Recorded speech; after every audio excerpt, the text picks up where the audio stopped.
Hello students. तो आज class +2 unit number 3 magnetic effect of current के लेक्चर नंबर 7 में हमारा टॉपिक है सोलिनॉइड एंड ट्रॉयड। तो सोलेनॉइड और ट्रॉयड, जिस तरह हमने फर्स्ट यूनिट में बात की है ना कैपेसिटर की, कि कैपेसिटर वो डिवाइस है कि जब वो चार्ज होता है ना तो वो अपने अंदर इलेक्ट्रिक पोटेंशियल एनर्जी स्टोर करता है। तो जब कोई कैपेसिटर चार्ज है तो charge capacitor source of electric field भी है और वो स्टोर करता है अपने अंदर इलेक्ट्रिक पोटेंशियल एनर्जी। उसी तरह से जो सोलिनॉइड और ट्रॉयड है, ये दोनों डिवाइसेस, इनके थ्रू जब इलेक्ट्रिक करंट पास होता है तो इनके अंदर मैग्नेटिक फील्ड पैदा होता है और मैग्नेटिक फील्ड होने के कारण current carrying solenoid as well as current carrying toroid अपने अंदर मैग्नेटिक पोटेंशियल एनर्जी स्टोर करते हैं। तो जिसके बारे में हम लेटर ऑन बात करेंगे। अभी सबसे पहले हम डिस्कस करने जा रहे हैं कि सोलिनॉइड है क्या चीज। तो सोलिनॉइड बेसिकली एक हेलिक्स है। हेलिक्स समझते हो ना, स्प्रिंग लाइक स्ट्रक्चर, पर वो बना किसका हुआ है? एक लॉन्ग कंडक्टिंग वायर के। तो जैसा कि आप डायग्राम में देख रहे हो, तो जो सोलिनॉइड है it is made of a long conducting wire wound in the form of A helix. तो हेलिक्स की फॉर्म में है ना। तो अब यहां पर आप देख रहे हो ये सोलिनॉइड की टर्न है और ए क्या है? सोलिनॉइड का एरिया ऑफ क्रॉस सेक्शन, और एल एस क्या है? सोलिनॉइड की लेंथ, और एन एस क्या हमने एज्यूम किया? Total number of turns in solenoid. तो एन एस भी लिख सकते हो, कैपिटल एन भी सिंपली लिख सकते हो। तो स्मॉल एन क्या है? Number of turns per unit length. अब यहाँ पे आपने ध्यान रखना है कि जब आप सोलिनॉइड के साथ डील करते हो या ट्रॉयड के साथ, तो स्मॉल एन का मतलब है number of turns per unit length. जबकि यही सिंबल जब हमने करंट इलेक्ट्रिसिटी वाला यूनिट डिस्कस किया था तो उसमें आपने नोट किया था कि स्मॉल एम वहां पे क्या रिप्रेजेंट कर रहा था? Number density of free charges, है ना, number of free electrons per unit volume. तो पर यहाँ पर n, small n means number of turns per unit length of the solenoid. अब एक बात जो मैंने आपको बताई कि जो सोलिनॉइड है, जैसे ही सोलिनॉइड के थ्रू करंट पास होगा तो सोलिनॉइड के अंदर मैग्नेटिक फील्ड एस्टेब्लिश हो जाएगा। और जो, क्योंकि सोलिनॉइड स्प्रिंग की फॉर्म में है तो उसकी बेसिक स्ट्रक्चर जो है, शेप है, वो सिलेंड्रिकल शेप है। तो जो सोलिनॉइड है जब इसके थ्रू करंट पास होगा तो इस सोलिनॉइड के अंदर जो मैग्नेटिक फील्ड पैदा होगा उसकी direction along the axis of the solenoid होगी, अलोंग द एक्सिस। और वो राइट की तरफ भी हो सकती है, जैसा कि आप यहाँ पे नोट कर रहे हो ना, एरो। वो करंट की डायरेक्शन डिसाइड करेगी। अगर हम बोलते हैं कि ये करंट की डायरेक्शन है और इसके कारण सोलिनॉइड के अंदर मैग्नेटिक फील्ड की डायरेक्शन राइट की तरफ है, तो अगर आप इस करंट की डायरेक्शन को रिवर्स करोगे, उल्टा करोगे, तो तभी ये मैग्नेटिक फील्ड की डायरेक्शन भी रिवर्स हो जाएगी, बट रहेगी along the axis of the solenoid. और दूसरी बात, क्योंकि जब हम सोलिनॉइड की बात करते हैं ना तो ये दो तरह से डिस्क्राइब करते हैं। एक बोलते हैं आइडियल सोलिनॉइड, ठीक है, और दूसरा बोलते हैं रियल सोलिनॉइड। तो जो आइडियल सोलिनॉइड होती है ना, वो एक थ्योरेटिकल कंसेप्ट है कि जिसकी लेंथ इनफाइनाइट है। तो प्रैक्टिकली तो ऐसी सोलिनॉइड हम बना नहीं सकते, बट एक्चुअली इन रियलिटी जो रियल सोलिनॉइड है, अगर उसकी लेंथ उसके डायामीटर के कंपैरेटिवली काफ़ी ज़्यादा है, मतलब किसी भी सोलिनॉइड की अगर लेंथ उसके डायामीटर के कंपैरेटिवली काफ़ी ज़्यादा है, तो वो हम उसको आइडियल सोलिनॉइड मान सकते हैं। तो अब यहाँ पर हम बेसिकली आइडियल सोलिनॉइड के साथ ही डील करेंगे ना, पर कुछ रिजल्ट्स हम रियल सोलिनॉइड के भी डिस्कस करेंगे। पर जैसा कि हमने शुरू में बात की है कि जो सोलिनॉइड है ना वो सोर्स ऑफ मैग्नेटिक फील्ड है, पर कब? जब करंट पास होगा। अब यहाँ पे ध्यान से देखिए कि जो रियल सोलिनॉइड है ना, तो रियल सोलिनॉइड में जब करंट पास होगा तो रियल सोलिनॉइड के अंदर जो मैग्नेटिक फील्ड है उसकी डायरेक्शन तो अलोंग द एक्सिस होगी, पर जो सोलिनॉइड के अंदर मैग्नेटिक फील्ड है वो उसका मैग्नीट्यूड दोनों एंड्स पे कम होगा और सेंटर पे मैक्सिमम होगा रियल सोलिनॉइड के केस में। जबकि रियल सोलिनॉइड के केस में जो सोलिनॉइड के बाहर स्पेस है, यहाँ पर या यहाँ पर, वहाँ पर भी मैग्नेटिक फील्ड एग्जिस्ट करेगा। पर जब हम बात करते हैं आइडियल सोलिनॉइड की, तो ये रिजल्ट आपने याद रखने हैं कि आइडियल सोलिनॉइड के केस में जो मैग्नेटिक फील्ड है विद इन द सोलिनॉइड वो यूनिफॉर्म होगा। मतलब with in the solenoid, ideal solenoid, magnetic field का मैग्नीट्यूड एक एंड से लेके दूसरे एंड तक सेम होगा और डायरेक्शन अलोंग द एक्सिस होगी। और outside the solenoid magnetic field zero होगा आइडियल सोलिनॉइड के केस में। और यहाँ पर हम आइडियल सोलिनॉइड को ही दिमाग में रख के डिस्कस करें। और दूसरी बात ये साथ में नोट करना कि जब ये हमने शो किए हैं ना टर्न्स ऑफ सोलिनॉइड, अब आप क्या देख रहे हो कि जब सोलिनॉइड में से करंट पास कर रहा है तो जब हर टर्न से, ईच टर्न ऑफ सोलिनॉइड से करंट पास होगा ना, तो वो हर टर्न जो है वो सर्कुलर कॉइल की शेप में है ना बेसिकली। तो उसका एक फेस, जैसा कि हमने बोला है, current carrying coil, current carrying loop. तो जो करंट कैरिंग कॉइल है या करंट कैरिंग लूप है, तो उसका एक फेस साउथ होता है और एक नॉर्थ होता है ना, पिछले लेक्चर्स में हमने डिस्कस किया था। तो अब यहाँ पे आप क्या नोट कर रहे हो कि जब आप सोलिनॉइड से करंट पास करोगे तो उसकी हर टर्न जो है ना उसका एक फेस साउथ होगा, दूसरा north, depending upon the direction of flow of current. मगर होगा क्या कि ये जो दो एडजेसेंट टर्न्स हैं, तो एडजेसेंट टर्न्स के जो आमने सामने फेसेस हैं वो एक नॉर्थ होगा, दूसरा साउथ। तो इसके कारण क्या होगा, उनके बीच में अट्रैक्शन होगी, और अट्रैक्शन होने के कारण जब सोलिनॉइड के थ्रू करंट पास होगा तो वो कॉन्ट्रैक्ट करेगी ना, क्योंकि उसके जो डिफरेंट टर्न्स हैं तो उनमें जो अपोजिट फेसेस हैं वो अनलाइक पोल्स हैं ना, एक नॉर्थ पोल है दूसरा साउथ है, तो अट्रैक्शन होगी। तो ये भी कंसेप्चुअल प्रॉब्लम के लिए डिस्कस किया आपके साथ। अब हम यहाँ पर डिस्कस करने जा रहे हैं कि जो सोलिनॉइड है उसके अंदर मैग्नेटिक फील्ड जो है वो कितना होगा ना। अब यहाँ पर हमारा जो मेन पर्पस है वो कैलकुलेट करना है magnetic field with in an ideal solenoid, ठीक है ना, हमारे सिलेबस का पार्ट है।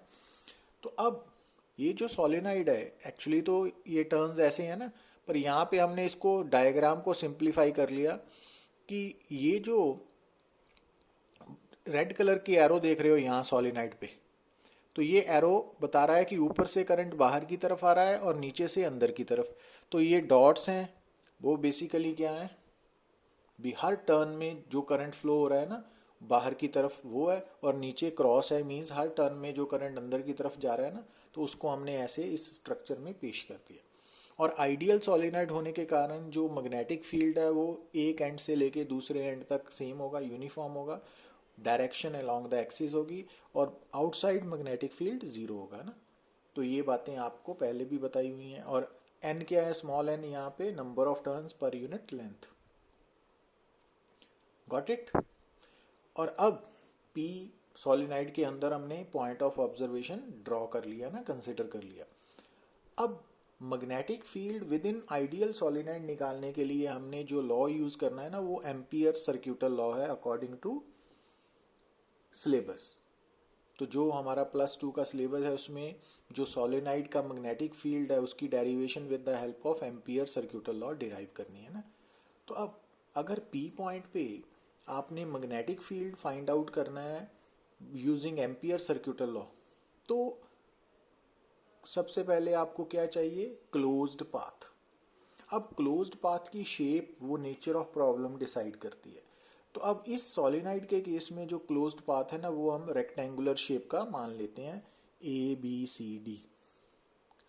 और ये जो रेक्टेंगुलर क्लोज्ड पाथ हमने माना तो वो उसमें P पॉइंट रेक्टेंगुलर पाथ जो क्लोज्ड पाथ है उसके ऊपर आ रहा है, और इस रेक्टेंगुलर पाथ की लेंथ हमने स्मॉल l मान ली, ठीक है।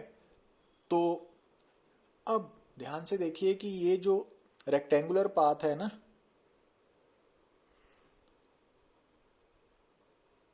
इसका कुछ पार्ट सोलिनॉइड के अंदर है और कुछ पार्ट सोलिनॉइड के बाहर है। Got it? ये ऐसे ड्रॉ कर लिया। अब ये जो area enclosed by the bounded by the closed path है, उसके अंदर से आप देख रहे हो कि ये जो डॉट वाली टर्न्स है ये इसके थ्रू पास कर रही हैं। मींस ये जो डॉट्स है ना, इनके कारण इस सरफेस में से करंट पास हो रहा है ना। जो क्रॉस वाला है वो सरफेस इस क्लोज्ड पाथ के सरफेस से बाहर है ना, तो ये वाला करंट जो है ये रिस्पॉन्सिबल है बी डॉट डी एल के लिए ना, याद है ना आपको। तो अब according to Ampere circuital law, B dot D l को जब हम इंटीग्रेट करोगे तो वो mu naught I n closed आएगा ना। और अब आई एन क्लोज्ड यहाँ पे क्या है, ये वाले करंट्स है ना, जो करंट्स इस क्लोज्ड सरफेस मीन्स ये जो क्लोज्ड पाथ है ना, इसके अंदर जो सरफेस बाउंडेड है वो करंट्स रिस्पॉन्सिबल है। अब ध्यान दीजिए कि अगर आप नोट करते हो, क्योंकि हमने माना है ना कि ये डॉट्स है बेसिकली क्या रिप्रेजेंट कर रही हैं, करंट थ्रू ईच टर्न, एक टर्न में से फ्लो हो रहा करंट है ना। अब इस क्लोज्ड पाथ की लेंथ कितनी ली हमने, स्मॉल एल। अब हमने शुरू में क्या माना कि स्मॉल एन क्या है, number of turns per unit length. तो अगर यूनिट लेंथ है तो नंबर ऑफ टर्न्स होंगी एन, तो पर हमारे क्लोज्ड पाथ की लेंथ तो स्मॉल एल है, तो इट मीन्स इस क्लोज्ड पाथ के अंदर कुल कितनी टर्न्स आएंगी, n into l, n into l. अब हर टर्न में करंट क्योंकि आई है, तो इसका मतलब इस क्लोज्ड पाथ के अंदर कितना करंट फ्लो करेगा, I enclosed, number of turns into current through each turn, तो N L I. Got it? अब ये वाली वैल्यू आपने इक्वेशन नंबर 1 में सब्स्टिट्यूट कर दी ना, तो राइट हैंड साइड में आ गई। अब लेफ्ट हैंड साइड की बात करें, अब ध्यान से देखिए कि जो क्लोज्ड पाथ होता है ना, उसके ऊपर जो डीएल वेक्टर है वो अलोंग द टेंजेंट होता है। अब क्योंकि क्लोज्ड पाथ का ये जो चार पार्ट्स हैं ना, A B part, B C D and D A, तो इनके ऊपर डीएल वेक्टर की डायरेक्शन अलोंग द टेंजेंट होगी ना। अब आप क्या देख रहे हो कि जो ए बी पार्ट है ना, ए बी पार्ट है ए से लेके बी तक, ठीक है, फिर बी से लेके सी तक, सी से डी, डी और से वापस ए। मींस ये जो टोटल लाइन इंटेग्रल है ना अलोंग द क्लोज्ड पाथ, ये चार इंटेग्रल में इसको हमने डिवाइड कर दिया ना, क्योंकि ये जो हमारा क्लोज्ड पाथ है इसको हमने चार पाथ्स में डिवाइड कर दिया, और ए से लेके बी तक, बी से लेके सी तक, सी से लेके डी तक, डी से लेके ए तक, ये जो चार इंडिविजुअल पाथ्स है ना ये ओपन है, तो इस कारण इनके आगे हमने सर्कल नहीं डाला ना इंटीग्रेशन साइन के ऊपर, ये बात नोट करनी है आपने। अब आप पाथ नंबर ए से बी की तरफ ध्यान दीजिए, तो आप क्या देख रहे हो कि ए से बी तक अगर आप डी एल वैक्टर और बी वैक्टर की डायरेक्शन देखो तो वो सेम आएगी, सेम आ रही है ना। इसका मतलब जो ए से लेके बी तक है ना, वहां पे बी डॉट डी एल क्या हो गया, B D L cos zero. फिर आप बी से सी पाथ की तरफ देखो डायग्राम में, अब बी और सी के ऊपर डी एल वैक्टर की डायरेक्शन बी वैक्टर से परपेंडिकुलर है 90 डिग्री, तो it means B dot D L क्या हो गया, बी डी एल कॉस 90। अब सी और डी को देखिए, अब यहाँ पर सी और डी पाथ हमने सी डी पाथ ड्रॉ किया है, वो सॉलिनाइड के बाहर है, वहां पर बी की वैल्यू क्या है, जीरो, तो इस कारण जो सी डी पाथ है ना वहां पे बी जीरो है ना। और जो डी ए पाथ है अगेन वहां पर डी एल की डायरेक्शन बी से परपेंडिकुलर है ना, समझ आई बात। अब cos 90 जीरो होता है, cos 0 डिग्री 1 होता है ना, तो वो वैल्यू सब्स्टिट्यूट की, तो ये बना ना हमारे पास। अब b कांस्टेंट है तो उसको बाहर निकाल लिया, तो dl को जब आप इंटीग्रेट करोगे फ्रॉम a से b, तो a से b तक इंटीग्रेट करने का मतलब है कि a से b की टोटल लेंथ जो l है ना, स्मॉल l, तो इट मीन्स dl के आ गया l, तो l और l कैंसल आउट हो गए दोनों साइड पे, b की वैल्यू म्यू नॉट एन आई आ गई ना। क्लियर? तो इस तरह से, और ये डेरिवेशन भी इंपॉर्टेंट है, और इसका रिजल्ट कि किसी भी करंट कैरिंग सोलिनॉइड के अंदर मैग्नेटिक फील्ड की वैल्यू म्यू नॉट एन आई होती है ना, यूजिंग एम्पियर सर्क्यूटल लॉ, और ये आइडियल सोलिनॉइड है, ये माइंड में रखना। क्योंकि आइडियल सोलिनॉइड में एक एंड से लेके दूसरे एंड तक मैग्नेटिक फील्ड की वैल्यू क्या है, सेम। तो इस कारण एक एंड से लेके दूसरे एंड तक आइडियल सोलिनॉइड में बी की वैल्यू म्यू नॉट एन आई है ना। ये रिजल्ट हमने प्रूव किया अभी।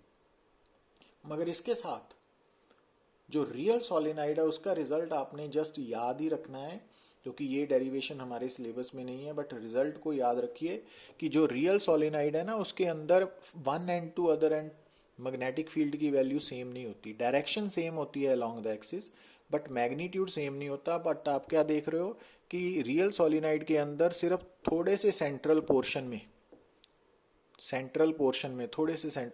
में मैग्नेटिक फील्ड मैक्सिमम होगा म्यू नॉट एन आई, और जैसे हम एंड्स की तरफ बढ़ेंगे तो मैग्नेटिक फील्ड कम होता जाएगा, और एंड्स पे जाके मैग्नेटिक फील्ड सेंटर का हाफ हो जाएगा ना।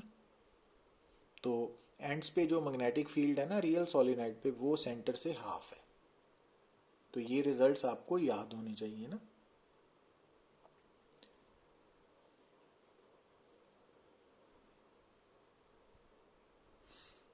अच्छा, अब हम बात करते हैं ट्रॉयड की। तो ट्रॉयड बेसिकली क्या है, एक long solenoid in the form of ring है। कि अगर आप मान लीजिए कि आपके पास एक लॉन्ग स्प्रिंग है, तो आप स्प्रिंग के दोनों एंड्स को पकड़ के उसको सर्कुलर शेप में रिंग की फॉर्म में ले आते हो, तो वो जो अपीयरेंस है वो ट्रॉयड होगी ना, जैसा कि आप स्क्रीन पे देख रहे हो। अब यहाँ पे देखिए आप, तो अब ये जो ब्लू कलर का सर्कल है और ये जो ब्लैक कलर का सर्कल है ना, ये दो सर्कल नजर आ रहे हैं ना, तो इनके बीच में जो ट्रॉयड है वो विद इन द ट्रॉयड है, और ये भी ट्रॉयड से आउटसाइड पॉइंट है और ये भी आउटसाइड है। मतलब ये पॉइंट ट्रॉयड के अंदर नहीं है। ट्रॉयड वाला पोर्शन ये वाला पोर्शन है ना सिर्फ। अब R1 क्या है यहाँ पे, इनर रेडियस ऑफ ट्रॉयड, और R2 क्या है, आउटर रेडियस ऑफ ट्रॉयड। और जो ग्रीन वाला सर्कल देख रहे हो उसका रेडियस मीन रेडियस है ना। तो ये बात भूलनी नहीं है। और हमने क्या मान लिया कि जो ट्रॉयड है उसके अंदर total number of turns capital N है। तो कैपिटल N जो टोटल नंबर ऑफ टर्न्स है, वो सिंबल आप सोलिनॉइड में भी यूज कर सकते हो ना। अब जैसे ही आप सोलिनॉइड के अंदर करंट फ्लो करवाते हो, तो सोलिनॉइड के अंदर क्या पैदा होता है, magnetic field. In the similar way, उसी तरह से जैसे ही आप ट्रॉयड के अंदर भी करंट पास करोगे, तो ट्रॉयड के अंदर मैग्नेटिक फील्ड पैदा होगा। अंदर मीन्स ये वाले पोर्शन पे ना, ये रेड कलर का है ना, इस पोर्शन पे। और ये मैग्नेटिक फील्ड जो है इसका मैग्नीट्यूड कांस्टेंट होगा, प्रोवाइडेड, शर्त क्या है कि ये जो सोलिनॉइड की या ट्रॉयड की थिकनेस है ना, आप देख रहे हो रेड कलर की, R2 माइनस R1, अगर इसकी वैल्यू स्मॉल r से काफ़ी कम है, तो हम मान सकते हैं कि जो ट्रॉयड है ना उसके अंदर मैग्नेटिक फील्ड, उसका मैग्नीट्यूड कांस्टेंट है, और जो डायरेक्शन है वो अलोंग द टेंजेंट है, जैसा कि आप बी वेक्टर की डायरेक्शन देख रहे हो ना, यहाँ ब्लैक टेंजेंट। तो ये रिजल्ट्स हैं जो एज सच आपको याद रखने पड़ेंगे अभी। अब according to ampere circular law, ये जो ग्रीन कलर का सर्कुलर पाथ है जिसका रेडियस स्मॉल r है, तो उसके ऊपर हमने एक टेंजेंट ड्रॉ कर दिया dl वेक्टर। तो अब यहाँ से देखिए कि b वेक्टर और dl वेक्टर सेम डायरेक्शन में है। तो इस ग्रीन कलर के क्लोज्ड पाथ के ऊपर एम्पियर सर्कुलर लॉ के accordingly line integral of magnetic field क्या है, म्यू नॉट आई एनक्लोज्ड। ठीक है। पर अब यहाँ से आपको ध्यान क्या देना है, देखिए आप, ये जो ग्रीन कलर का क्लोज्ड पाथ है, ठीक है, तो इस क्लोज्ड पाथ के अंदर वाला एरिया कवर्ड एनक्लोज्ड ये वाला एरिया है, दिस वन एरिया, ये वाला एरिया है, ये एरिया है। अब इस एरिया से कितना करंट पास कर रहा है, तो हर टर्न इस एरिया से पास हो रही है ना। तो इसका मतलब जितनी टोटल नंबर ऑफ टर्न्स हैं ट्रॉयड में into current through each turn, तो ये करंट एनक्लोज्ड आ गया इन केस ऑफ ट्रॉयड। समझ आई बात? क्योंकि आप देखिए ना ध्यान से, ये जो ग्रीन कलर का सर्कल है ना, ये वाला सर्कल जिसका रेडियस स्मॉल r है, तो इसके अंदर जो एनक्लोज्ड सरफेस है वो ये वाला सरफेस है, ये वाला। अब इस सरफेस में से हर टर्न का करंट पास कर रहे हैं ना, आप देख रहे हो ये एरो देख रहे हो ना ये, तो इसका मतलब हर टर्न का करंट जो है वो मिलके आई एनक्लोज्ड बनेगा ना। तो अब टोटल नंबर ऑफ टर्न्स आप हमने यहाँ पे कितनी एज्यूम की है, कैपिटल एन, और हर टर्न में कितना करंट एज्यूम किया, आई, तो इस कारण total enclosed current N I हो गया ना।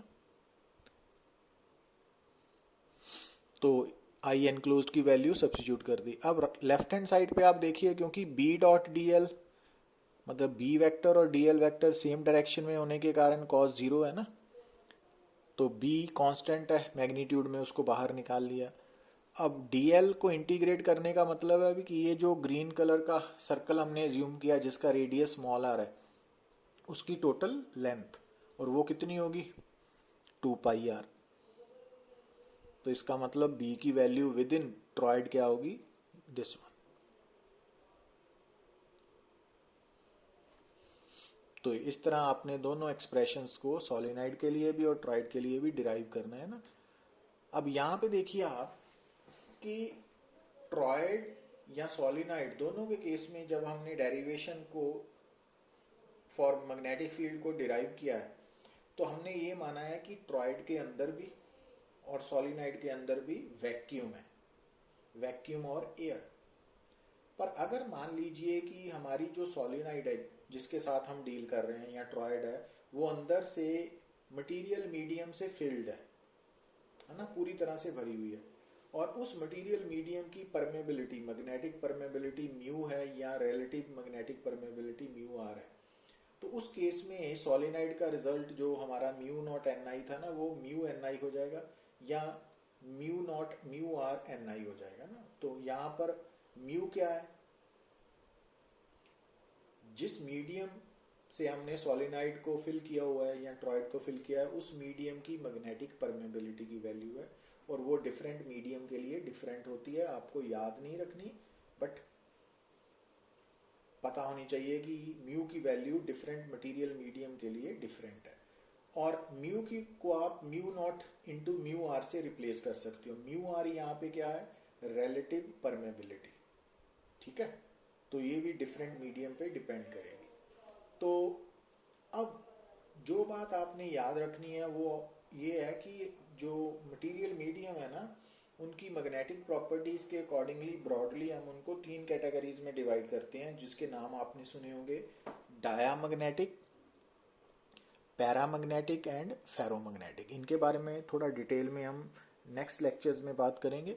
तो आपको याद अभी ये रखना है कि जो डायामैग्नेटिक सब्सटेंसेस होते हैं ना, उनकी मैग्नेटिक परमेबिलिटी म्यू की value mu naught, permeability of free space और वैक्यूम से कम होती है ना, तो म्यू आर की वैल्यू लेस देन 1 होती है। और जो पैरामैग्नेटिक सब्सटेंसेस है उनकी म्यू की वैल्यू म्यू नॉट से ज़्यादा होती है, तो इस कारण म्यू आर की वैल्यू ग्रेटर देन 1 होती है। और जो फेरोमैग्नेटिक सब्सटेंसेस है ना, उनकी म्यू की वैल्यू म्यू नॉट से काफ़ी ज़्यादा होती है, तो इस कारण जो म्यू आर की वैल्यू है ना, मच ग्रेटर देन 1 है। तो इसका मतलब ये हो गया कि अगर आप सोलेनाइड जो इनिशियली वैक्यूम है उसको आप डायामैग्नेटिक सब्सटेंस से फिल करोगे, तो म्यू आर की वैल्यू लेस देन 1 होने के कारण जो मैग्नेटिक फील्ड नया पैदा होगा वो पिछले से पहले से कम होगा, पर पैरा और फेरो में ज़्यादा होगा ना। तो ये बातें आपने याद रखनी है ना, तो इस कारण ये रिजल्ट्स आपको याद रखने ज़रूरी है। तो यही बात ट्रॉयड के केस में भी एप्लीकेबल होगी। तो ये था रिगार्डिंग सोलेनाइड एंड ट्रॉयड। तो ये डेरिवेशंस, इनके रिजल्ट्स, ये सब आपको याद रखने पड़ेंगे। Thank you very much.